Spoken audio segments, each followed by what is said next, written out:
궁금했던 세계의 반응, 글로벌 리플, 글리 시작하겠습니다. 어느새 우리나라의 첫 번째 코로나 환자가 생긴 지 반년이 넘었습니다. 올해 1월 19일에 중국 우한에서 일본 여행을 가기 위해 경유한 인천공항 입국장에서 코로나로 확진되었던 게 국내 첫 확진자였는데요. 그때 당시에는 1명, 2명 생겨나던 확진자가 이렇게 많이 늘어날 것이라고 예상을 못했었죠.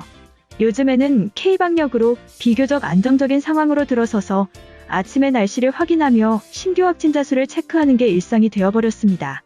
우리나라는 의료진과 보건당국의 발빠른 대처로 매일 신뢰도 있는 결과들을 한눈에 확인할 수 있는데요. 가까이 있는 일본의 상황은 어떨까요? 도쿄에서는 연일 300명에 육박하는 신규 확진자가 나오고 있다고 하는데요. 그 집계하는 방식을 보면 여러모로 깜짝 놀랄 거예요. 도쿄도청에 있는 감염증 대책본부엔 팩스 2대가 놓여 있다고 합니다. 매일 아침 9시에 도쿄도 내에 있는 31개의 보건소에서 보내온 신종 코로나 바이러스 감염증 보고서가 출력된다고 하는데요. 31개의 보건소에서 보내온 백스이니 31건의 보고서가 오는 것일까요? 아닙니다. 감염자 1명당 A4 용지 1장씩 팩스가 온다고 합니다. 한마디로 요즘처럼 도쿄에서만 하루 300여 명 확진자가 나올 때는 하루에 300장의 팩스가 보내져 온다는 것이죠. 디지털화된 방식이 아니기 때문에 처리하는데 시간이 많이 걸려 실제로 발생한 뒤에 공표까지는 3일이 걸린다고 합니다. 여러모로 아직까지 팩스를 이용해 급박한 시국을 대응하는 것도 놀랍고 수백 명의 확진자를 일일이 수작업으로 한다는 것도 놀랍네요. 최근 일본에서는 신규 확진자가 하루 600에서 700여 명으로 지금까지 누적 확진자가 27,000여 명이 넘은 것으로 확인되었는데요. 어느새 우리나라 전체 누적 확진자의 2배를 넘은 것은 물론이고 최근 우리나라의 신규 확진자 수보다 10배 이상 빠른 속도로 퍼져가고 있는 상황입니다. 그런데 이 수치마저도 느린 아날로그 처리 방식으로 인해 실제 상황보다 더 낮게 나온 수치라고 하는데요. 한국의 빠른 추적과 치료를 했던 코로나 방역과 대비되는 일본의 소극적인 검사와 소극적인 대처의 결과가 이렇게 나타나게 되었다는 의견이 나오고 있습니다. 한편 일본 커뮤니티에 관련 글이 올라와 소개해드리겠습니다. 최근 가파른 코로나 확진자 수로 인해 한국의 누적 확진자 수의 2배를 넘겼다. 한국의 신규 확진자는 하루에 2자릿수밖에 안 되기 때문에 2에서 3주 후면 3배를 넘기게 될 거야. 이대로면 내년 올림픽은 꿈도 꿀 수 없는 상황이야. 도대체 빠른 대처를 위해 컴퓨팅 전산 시스템을 사용하지 않는 이유를 모르겠다. 한국이 몇 달 전부터 했던 확진자 경로 추적을 급하게 따라했음에도 불구하고 아직도 못 따라잡고 있는 이유가 뭘까? 요즘 일본의 아날로그 대처 방식을 고집하는 걸 보면 답답하다. 이처럼 우리나라의 빠른 대처와 비교되는 일본의 대응 방식에 답답함을 느끼는 일본인의 글이었는데요. 해당 글에 달린 일본인 반응 살펴보겠습니다.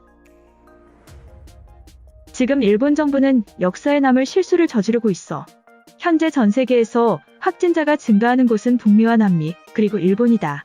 최악의 지도자들이 국민들을 희생시키고 있어. 감염과 사망자가 증가하는데 아베는 여행장려 정책을 시작했다.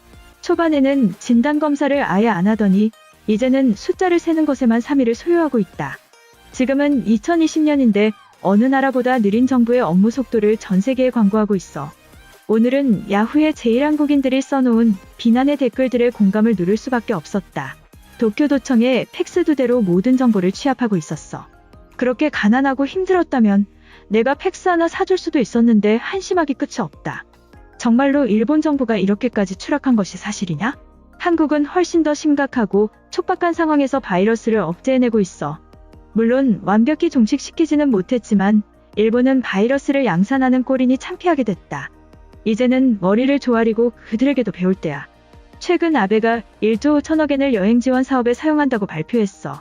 치사율이 10%가 넘는 질병에 하루 1,000명 가까이 감염되는 상황을 외면하는 총리의 민심은 바닥을 찍었어. 한국은 거짓말을 하거나 뒤통수를 치는 것이 중국과 다를 것이 없는 민족이야. 그들의 통계를 믿는 것은 바보이며 이러한 위기에는 빠른 것보다 정확한 것이 중요하다. 그리고 끝까지 경제활동을 제한하는 것은 또 다른 피해자를 만들어낼 수도 있기 때문에 일본의 선택을 지지한다. 도쿄뿐만 아니라 오사카도 신기록을 경신하고 감염되고 있어. 정부는 노약자의 외출을 자제시키면서 여행을 지원하는 정책으로 국민을 혼란스럽게 만들고 있어. 위기에 중요한 것은 리더십이고 모든 것이 지나가면 그들은 책임을 져야만 한다. 아직까지도 팩스를 주고받아서 숫자를 집계한다는 것을 지켜봐야 하는 거야? 전투기를 사는 것 말고 많은 세금을 대체 어디에 쓰고 있는지 밝혀라. 아베 집안의 비리부터 확인하지 않으면 일본은 나아갈 수 없어. 한국의 2배라니 일본의 수치다. 청결의 개념과 의료 서비스는 일본이 한국보다 훨씬 앞서 있는데도 정책의 실패로 그들에게 패배했어. 이번에 상승세를 얻은 한국의 자만심은 이제 선을 넘어서게 될 거야. 팬데믹으로 전 세계가 무너져 내리는데 한국과의 비교에 신경 쓰는 것은 창피한 일이다. 하루빨리 백신과 치료제 생산에 집중하고 이후에 선의의 경쟁으로 발전을 하는 것이 맞다. 이미 사망자는 한국의 3배가 넘고 확진자는 2배가 넘었다. 아베가 올림픽 때문에 축소시켰던 상황은 이제 걷잡을 수 없이 커지고 있어. 여행의 숙박비와 식비 교통비를 지원하는 것은 올림픽은 물론 아무것도 포기하지 않았음을 보여주는 정책이야. 도쿄도청에 폭탄이 떨어지지 않는 한 그들의 팩스 사용은 멈출 수 없어. 한국 정부의 신속하고 편리한 업무 처리는 이제 비교할 수 없는 레벨이다. 일본은 과거의 영광에서 완전히 빠져나와 새로운 것을 받아들여야 해. 이번 영상은 여기까지고요. 제 영상이 도움이 되셨거나 세계 속 반응 더 보고 싶다 하시는 분들은 구독과 좋아요, 알람 설정까지 부탁드립니다.